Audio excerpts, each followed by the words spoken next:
paso de ver un tráiler de un juego que no os llama para nada, pero para nada la atención, estáis decididos a pasar de dicho juego y cuando queda una semana para que salga, empiezan a spamearlo en anuncios, trailers y reseñas muy buenas y entonces por culpa del hype decidís comprar el juego? Pues eso es lo que me lleva pasando con Pokémon los últimos 2 años. Hola, soy Imbo y hoy vengo a acabar la tumba de mi canal hablando de Pokémon. Por favor, no me matéis.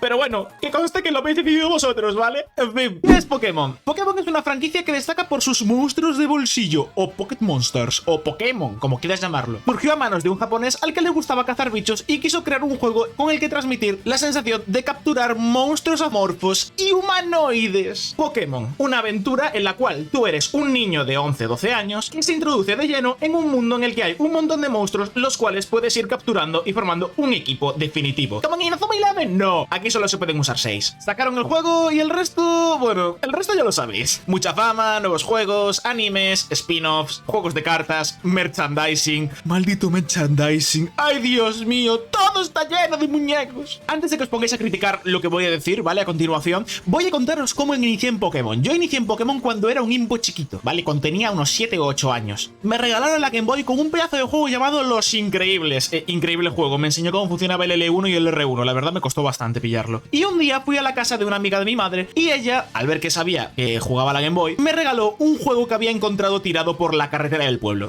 Sí, literalmente. Lo encontró tirado en la carretera del pueblo. Y era un cartucho de Pokémon Verde Hoja. Pokémon Verde Hoja. ¡Juegazo! ¡Juegazo! Lo inicié en mi consola y lo que me encontré fue una partida de unas más de 150 horas en inglés. Tenía todos los Pokémon capturados, toda la Pokédex completa, cosa que es rarísimo, tío, porque para completar la Pokédex en ese momento con el Verde Hoja tenías que tener un cable Link. Con todo el juego pasado y la mayoría de los Pokémon al 100. Tenía todos los legendarios capturados, etc. Yo en ese momento no me interesé mucho por el juego porque dije, vaya basura, todo está hecho. O al menos di a entender eso. Exactamente, estaba el juego pasadísimo. Años después, seguramente se le acabó la pila al cartucho, ¿vale? Porque sabéis que los cartuchos tienen como una especie de pila con la cual puedes guardar la partida. Porque con el paso del tiempo me interesé por volver a jugar al juego, ¿vale? Por darle una oportunidad o lo que fuera. Y me di cuenta de que el juego se había reiniciado. Aparte de estar en inglés, obviamente, el juego siempre empezaba, cada vez que lo iniciaba, pese a que guardase, siempre iniciaba con el profesor Oak dándonos la chapa. Por lo tanto, siempre que tenía que iniciar el juego, me tenía que volver a pasar la historia desde el punto inicial. Da igual que guardase, siempre que apagaba la consola, el juego se reiniciaba. ¿Por qué? Porque se había acabado la pila del cartucho. Entonces, cada vez que iniciaba el juego, tenía que repetirlo. Tiene sentido, ¿no? Entonces, me tuve que obligar a mí mismo a jugar el juego repetidas veces desde el inicio hasta llegar al final. Finalmente, con los 12-13 años, conseguí pasarme el juego en un total de unas 15 horas. O sea que estuve con la consola ahí encendida, vamos, gastando luz increíblemente potente. Y luego obviamente se borró la partida directamente. Como un dato curioso, siempre que llegaba al Bosque Verde, creo que el randomizador estaba roto o algo, siempre que llegaba al Bosque Verde había una esquinita, ¿vale? Donde siempre, si buscaba ahí, encontraba un Weedle Shiny. Siempre, en el mismo tipo de césped. Me aprendí hasta de memoria la ubicación. O sea, era tan coñas, ¿vale? Lo de que se reiniciaba la partida, que hasta se reiniciaba también la ubicación del Shiny. Siempre salía un Weedle Shiny ahí, siempre. Lo recuerdo con mucho cariño ese Weedle. Nunca lo usaba. Eso, me regalaron el Pokémon Perla, seguido del Pokémon Platino para DS, y me vicié muchísimo esos juegos. Poco después me compré por mi cuenta el Pokémon Blanco, luego el Pokémon Negro 2, y luego ya con la llegada del 3D me empecé a desinteresar un poco por Pokémon. Recuerdo más bien que el Pokémon XY cuando salió me lo compraron por Navidades y al día siguiente de regalármelo ya me lo había pasado. Y me quedé muy como, ¿qué es esto? Pokémon tiene una etapa muy buena, que es la etapa del 2D, y luego tiene una etapa muy regular, tirando mala, que es la del 3D. Tiempo después de la publicación de Pokémon Negro y Blanco 2, no vendieron muy bien y entonces, como se estaba popularizando el hacer juegos en 3D, Pokémon dio el paso al 3D, que me parece el mayor error que ha tomado esta compañía. Sacaron Pokémon X y Pokémon Y, que para mí son los peores juegos de Pokémon después de Espada y Escudo. Y con la llegada del 3D comenzamos a ver también que intentan implementar un sistema mucho más fácil de combate para que la gente nueva pueda introducirse a los juegos. Cosa que no tiene ningún sentido. No tiene ningún sentido simplificar aún más las mecánicas del juego únicamente para atraer a gente nueva, ya que yo cuando empecé con los 7 años, vale, empecé con 7 años con Verde Hoja, al final me lo acabé pasando a base de repetición y aprendizaje. Para mí, con 7 años, en una época en la que los videojuegos aún todavía estaban surgiendo, porque ya no digo ahora que cualquiera coge una consola y más o menos puede entender cómo jugar, o es muy fácil aprender a jugar, de aquellas no había apenas tutoriales, no se sabía cómo se jugaba y da suerte si había alguien que ya había jugado antes a un juego para que te lo pudiera explicar si eras nuevo. Pues en su momento, para mí, hacía falta, por ejemplo, el repartir experiencia, ¿vale? Que es una cosa que están poniendo obligatoria en los juegos de Pokémon. Para quien no sepa lo que es el repartir experiencia, es una cosa que implementaron en el primer juego de Pokémon. En los juegos antiguos permitía que uno de los Pokémon pudiera subir de nivel a la par que el Pokémon que combatía. Pero en los juegos actuales lo que están haciendo es que el repartir experiencia ya ni siquiera te da la opción de apagarlo o encenderlo, esté equipado a todo el mundo y todo el mundo suba el mismo nivel a la vez. Para mí eso no era necesario. Es más, aún recuerdo el sufrimiento que era evolucionar a un Magikarp sin un repartir experiencia, ¿vale? Que tenías que sacarlo de primeras en el primer turno y luego intercambiarlo, ¿vale? Porque te lo mataban de una, pero luego merecía la pena porque el Gyarados estaba rotísimo. Ese tipo de cosas se están perdiendo ahora por culpa del repartir experiencia obligatorio. Como ya sabéis, Pokémon son juegos RPG, ¿vale? Que se basan en la aventura, en el combate, en la estrategia, y en los anteriores juegos se centraban más en mejorar este tipo de mecánicas. Con la llegada de Pokémon GO, ¿vale? No me acuerdo de las fechas. Vamos a buscar cuándo salió Pokémon GO. Pokémon GO, fecha.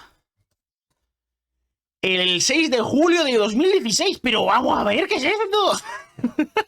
Se hace muchísimo ya. Dios mío, estoy viejo. Bueno, pues con la salida de Pokémon GO en 2016, la historia de Pokémon cambió un pelín. Debido a que hasta antes de la salida de Pokémon GO, Pokémon se centraba muchísimo más en la exploración y en el combate. Pero con la llegada de Pokémon GO, empezaron a centrarse en su mejor mecánica, la captura. Así que a partir de ese momento, la mayoría de jugadores que estaban ahí por la historia, por la aventura, por etcétera, ahora están perdiendo sus ganas por Pokémon. La historia de Pokémon es muy sencilla. En cada juego tú entras, eres un niño de 12-13 años, al cual su madre lo acaba de echar de casa para que se vaya a mutilar monstruos amorfos y humanoides y convertirse en el mejor mutilador de todo el mundo. Recibimos la ayuda de un profesor, ¿vale? El profesor del pueblo, el cual nos da un Pokémon inicial y encontramos también que nuestro colega del alma del pueblo, pues se convierte en nuestra rival. Y entonces tenemos varias peleas con esa persona y vamos derrotando líderes de gimnasio por toda la región para así poder llegar a la Liga Pokémon, que es donde se colocan los 5 mejores mutiladores de monstruos de todo el país, o la región, como quieras llamarlo. Por el camino nos encontramos equipos malvados, ¿vale? Equipos corruptos que intentan cumplir su objetivo maléfico, ya sea, por ejemplo, invocar a un dios, invocar al diablo, invocar tornados, invocar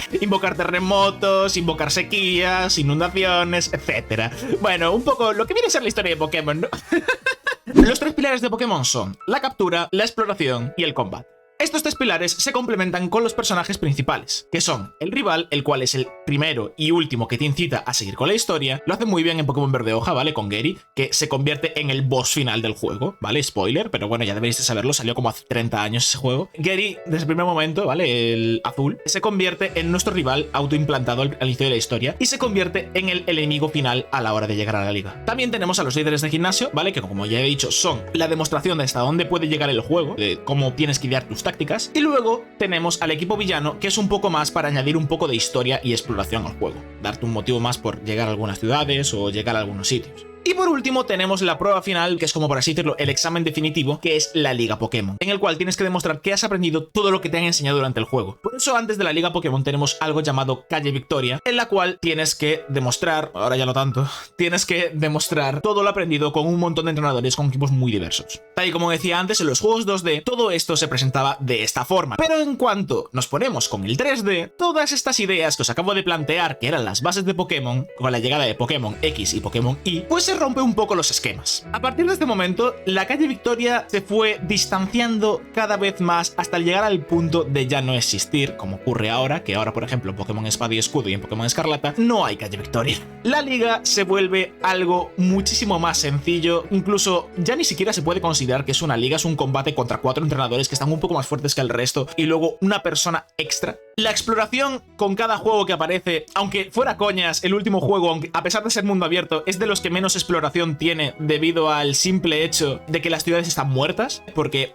vale, hay un montón de ciudades colocadas por los mapas, pero si no puedes interactuar con la gente porque solo tienen un diálogo predefinido, con el cual ni siquiera puedes interactuar con ellos, ya te lo dicen directamente. Los personajes desaparecen a la mínima que te alejas de ellos 5 o 6 pasos. Y ni siquiera puedes entrar en casas para robar a la gente en las papeleras. Todos esos pequeños detalles que se podían hacer en el 2D porque era mucho más sencillo que en el 3D, se están perdiendo con el paso del tiempo. Adicionalmente, con la llegada del 3D ocurre una cosa, y es que ahora The Pokémon Company, la marca de Pokémon, está obligando a Game Freak, los desarrolladores de los juegos de Pokémon, a generar al menos un juego de Pokémon al año, ya sea un spin-off, un remake, etc. Esto lo que hace es que genere una falta de trabajo y crunch para sacar juegos anuales. Los que no sepan lo que es el crunch es la explotación laboral dentro de la industria de los videojuegos, centrándose más en publicar algo y no ofrecer una experiencia, ya ya que en Espada y Escudo, por ejemplo, creo que es la mejor opción. Son rutas lineales en las cuales llegas a una ciudad que vale, hay vida, pero mínima, y luego te enfrentas a los líderes de gimnasio y no te enteras de qué va la historia del juego hasta llegar al final y que te la resumen en menos de 5 minutos. Otra cosa, por ejemplo, es la obtención de los Pokémon y el desarrollo del equipo. En los juegos anteriores de Pokémon, lo que hacías era elegir la mejor combinación de equipos para así poder derrotar a los líderes de gimnasio y a los entrenadores en los que te cuidas por las rutas. Por ejemplo, en Pokémon Verde Hoja, lo que tenías que hacer en el primer gimnasio, antes de ello, era conseguir un montón de bichos, porque era lo único que podías conseguir, entrenar a tu inicial y conseguir, a lo mejor, si tienes suerte, un Nidoran, un Mankey, etcétera, para pasar el gimnasio de Brock, que era uno de los más complicados al inicio del juego. Por otro lado, tenemos el caso de Espada y Escudo y Escarlata y Púrpura,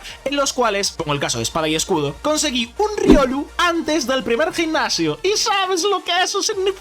No, ¿verdad?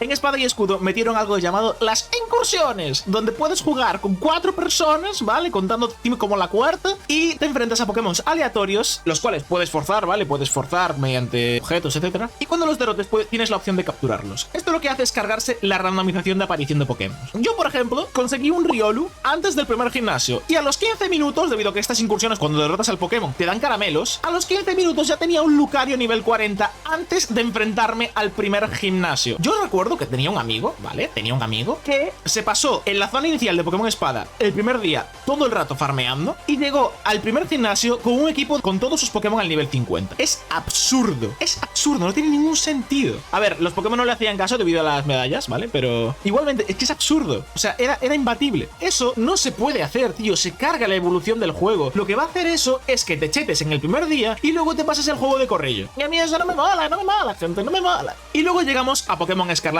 y Pokémon Púrpura, en los cuales se cargan la exploración de las ciudades, pero a cambio de mejorar ligeramente el sistema de captura. Se nota que tuvieron un poco de influencia de Pokémon GO y Pokémon Leyendas Arceus, que esos juegos sí que estaban más o menos bien. A pesar de ello, se nota que está incompleto y le falta mucho tiempo. Así que, a pesar de ser el juego más vendido en menor tiempo de Pokémon y posiblemente de Nintendo, fue el que más quejas recibió en redes de los últimos años. O sea, ¿vosotros visteis la mayoría de bugs que se publicaron en Twitter y en redes las primeras semanas de la salida del juego? Es que fue absurdo. Llegó al punto en el que Nintendo se tuvo que disculpar públicamente, tío. Me parece desagradable. Mira, os voy a poner, por ejemplo, para que os riáis un poco, un bug que me ocurrió a mí mientras jugaba. Y otros pueden cavar profundo, pero yo puedo... ¡Conche tu madre!